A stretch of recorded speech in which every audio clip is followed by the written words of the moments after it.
আজকের এই ভয়ঙ্কর ঘটনাটি শুধু আপনাদের জন্য, তাই মন দিয়ে শুনুন। আপনি হাঁটছেন আর মাটির নিচ থেকে বরফের মতো ঠান্ডা দুটো হাত আপনার গোড়ালি শক্ত করে চেপে ধরেছে। অনুভূতিটা কেমন হবে? প্রেমের গল্পের গোলাপ আর পূর্ণিমার চাঁদের স্নিগ্ধতা থেকে আমি একদিন অমাবস্যার ঘুটঘুটে অন্ধকার রাতের প্রেমে পড়ে গেলাম। তার শুরুটা হয়েছিল ঠিক ওই রাতটাতেই। হ্যাঁ, সেই রাত, যে রাত আমাকে শিখিয়েছিল ছোটবেলায় শোনা দাদি নানিদের গল্পগুলো নিছক রূপকথা নয়। আমাদের চারপাশের এই চেনা জগতের ঠিক আড়ালেই আরেকটা অচেনা জগৎ থাকতে পারে, হয়তো কখনোই ভাবেননি, তাই না? সেদিন ছিল ঘোর অমাবস্যা। ঘড়িতে তখন রাত 11টা ছুঁই ছুঁই। বন্ধুর বাসা থেকে আড্ডা দিয়ে ফিরছিলাম। সাধারণ পথটা বেশ ঘোরালো বলে সেদিন শর্টকাটটাই বেছে নিলাম। এই শর্টকাট পথটা গ্রামের পুরনো কবরস্থান আর একটা বিশাল পরিত্যক্ত বাঁশবাগানের মাঝখান দিয়ে চিরে চলে গেছে। সন্ধ্যার পর, বিশেষ করে মাগরিব বা এশার আজানানের পর এ তল্লাটে কেউ পা মারায় না, কিন্তু আমার তো তখন রক্তগরম বয়স। ভূতের ভয়কে রীতিমতো তাচ্ছিল্য করতাম।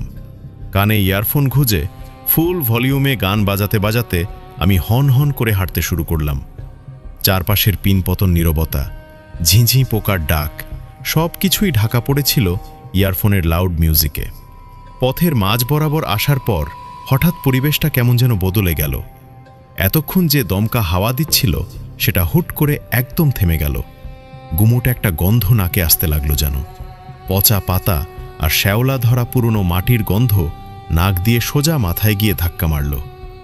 আগের দিন এক পশলা বৃষ্টি হয়েছিল, তাই রাস্তার এক জায়গায় বেশ কাদা ছিল। আমি খেয়াল না করেই সেই কাদামাটির ওপর পা ফেললাম। আগের দিন এক পশলা বৃষ্টি হয়েছিল, তাই রাস্তার এক জায়গায় বেশ কাদা ছিল। আমি খেয়াল না করেই সেই কাদামাটির ওপর পা ফেললাম। ভেবেছিলাম কাদা ছিটিয়ে দু পা ফেলেই পার হয়ে যাব, কিন্তু প্রথম পাটা ফেলার পরেই আমার মনে হলো আমি কাদায় নয়, একটা আঠালো জীবন্ত চোরা বালির ভেতর পা দিয়ে ফেলেছি। পাটা দিবে যেতে শুরু করলো। প্রথমে গোড়ালি, তারপর ধীরে ধীরে হাঁটুর নিচ পর্যন্ত। আমি বিরক্তি নিয়ে পাটা টেনে তোলার চেষ্টা করলাম। ঠিক তখনই আমি স্পষ্ট অনুভব করলাম মাটির নিচ থেকে কেউ বা কিছু একটা আমার গোড়ালিটা আষ্টে পৃষ্ঠে জড়িয়ে ধরেছে। কোনো কাদা বা মাটির টান এমন হয় না, ওটা ছিল 10টা আঙুলের একটা শক্ত বরফের মতো ঠান্ডা নির্মম হাত। মুহূর্তের মধ্যে আমার ইয়ারফোনের গানটা কেমন যেন বিকৃত হয়ে গেল। গানের কথার বদলে কানে আসতে লাগলো একটা ভারী নিঃশ্বাসের শব্দ। আমি ইয়ারফোনটা কান থেকে হ্যাঁচকা টানে খুলে ফেললাম। চারপাশটা যেন কবরের মতো নিস্তব্ধ। শুধু আমার পায়ের নিচ থেকে মাটির বুদবুদ ওঠার মতো একটা বিশ্রী পচপচ শব্দ আসছে। আমি প্রাণপণে পা টানছি, কিন্তু সেই অদৃশ্য হাত আমাকে আরও জোরে নিচের দিকে টানছে। মনে হচ্ছিল মাটির নিচের অন্ধকার জগৎটা হা করে আমাকে গিলে খাওয়ার জন্য অপেক্ষা করছে। আতঙ্কে আমার গলা শুকিয়ে কাঠ। চিৎকার করতে চাইলাম, কিন্তু গলা দিয়ে কোনো আওয়াজ বের হলো না। হঠাৎ ছোটবেলায় শোনা গল্পগুলো মাথার ভেতর ফ্ল্যাশব্যাকের মতো ফিরে আসতে লাগলো। আলাভুলো যে পথ ভুলিয়ে মানুষকে বিপদে ফেলে, আর স্কন্ধকাটা যে মাথা ছাড়া ঘুরে বেড়ায়। আমি ভয়ে কাঁপতে কাঁপতে ফোনের ফ্ল্যাশলাইটটা জ্বেলে নিচের দিকে তাকালাম। কাদার ভেতর আমার পাটা আটকে আছে, আর ঠিক তার পাশেই কাদার উপর ফুটে উঠছে একটা দুটো করে মানুষের পায়ের ছাপ। কিন্তু সেগুলো সামনের দিকে নয়, উল্টো দিকে ঘোরানো, আর ছাপগুলো ক্রমশ আমার দিকেই এগিয়ে আসছে। আমি চোখ তুলে সামনে তাকাতেই দেখলাম বাঁশবাগানের ঠিক কিনারে কুয়াশার ভেতর দাঁড়িয়ে আছে একটা অবয়ব। বিশাল চওড়া বুক, হাত দুটো হাঁটু পর্যন্ত ঝুলে আছে, কিন্তু কাঁধের ওপর কিছু নেই, শূন্য। অবয়বটা কোনো শব্দ না করেই আমার দিকে এক পা করে এগিয়ে আসতে শুরু করল। জীবনের মায়া যে কত অদ্ভুত সেদিন বুঝেছিলাম। পায়ের জুতোটা কাদার ভেতরেই ওই অদৃশ্য হাতের মুঠোয় ফেলে রেখে পাটাকে সজোরে টেনে তুলে খালি পায়ে একটা মরণোপণ লাফ দিলাম শুকনো মাটিতে। রপর আমি পেছন ফিরে তাকাইনি। বাঁশবাগান, কাটা ঝোপ, ভাঙা ইটের স্তূপ সব কিছু মারিয়ে আমি অন্ধের মতো দৌড়েছি। পেছনের সেই থপ থপ ভারী পায়ের আওয়াজটা যেন আমার কানের কাছে বাজছিল। মনে হচ্ছিল এই বুঝি কোনো ঠান্ডা হাত আমার ঘাড়ের উপর এসে পড়বে। বাড়ির দরজায় এসে যখন আছড়ে পড়লাম, আমার সারা শরীর জ্বরে পুড়ছে, পা কেটে রক্ত ঝরছে। টানা 3 দিন আমি জ্বরে ঘোরে প্রলাপ বকেছিলাম। সেই রাতের পর থেকে আমি আর কখনো প্রেমের গল্প লিখতে পারিনি। যখনই কলম ধরি আমার মনে হয় কাগজের নিচ থেকে সেই বরফ ঠান্ডা হাতটা আমার আঙুল ছুঁয়ে আছে, আর সেই অদেখা ভয়ালো জগতের গল্পগুলো আমাকে ফিসফিস করে বলে, লিখে যা, আমাদের কথা লিখে যা। জ্বর কমল ঠিকই, কিন্তু ভয়টা আমার অস্থিমজ্জায় এমনভাবে রয়ে গেল যে রাতের অন্ধকারকে আমি ঘেন্নার চেয়েও বেশি ভয় পেতে শুরু করলাম। আমি ভেবেছিলাম ওই শর্টকাট পথটা আর ওই কাদামাটি এড়িয়ে চললেই হয়তো সব চুকে যাবে, কিন্তু আমি জানতাম না অশরীরীদের কোনো সীমানা হয় না।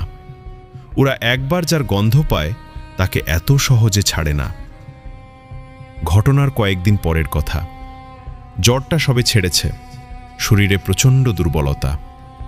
রাত তখন হয়তো 2:30 কি 3টে বাজবে। হঠাৎ প্রকৃতির ডাকে ঘুমটা ভেঙে গেল। পুরো বাড়ি নিস্তব্ধ, পিন পড়লেও শব্দ শোনা যাবে। আমার ঘরের পাশেই অ্যাটাচড বাথরুম। ঘুম জড়ানো চোখে আধো অন্ধকারে বাথরুমের দরজা খুলে ভেতরে ঢুকলাম। বাথরুমের আলোটা জ্বালতেই চোখের উপর একটা ঝাপসা আস্তরণ পড়ল। বেসিনের কল থেকে টুপ টুপ করে পানি পড়ার শব্দটা বাথরুমের ফাঁকা জায়গায় ইকো হচ্ছিল। কাজ সেরে চোখে মুখে একটু ঠান্ডা পানি দেওয়ার জন্য বেসিনের দিকে এগোলাম। জলের ঝাপটা দিয়ে তোয়ালে খুঁজতে গিয়ে চোখ পড়ল সামনের আয়নাটার দিকে, আর ঠিক তখনই ভয়টা যেন আমাকে প্রচণ্ডভাবে ঘিরে ধরল। আয়নার ঠিক মাঝখানে আমার প্রতিবিম্বের কপালের ঠিক সোজা স্পষ্ট একটা হাতের ছাপ, কুচকুচে কালো রঙের একটা হাতের ছাপ। মনে হচ্ছে কেউ যেন পোড়া কয়লা বা শ্মশানের ছাই মাখানো হাত দিয়ে আয়নাটায় সজোরে থাবা মেরেছে। আঙুলগুলো অস্বাভাবিক লম্বা, মানুষের হাতের মতো নয়। আমি কয়েক সেকেন্ড দম বন্ধ করে দাঁড়িয়ে রইলাম। নিজেকে বোঝালাম হয়তো আমারই হাতের কোনো দাগ বা বাথরুম পরিষ্কার করার সময় কোনোভাবে লেগেছে।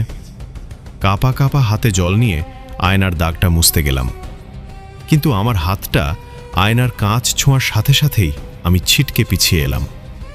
দাগটা আয়নার বাইরে নেই।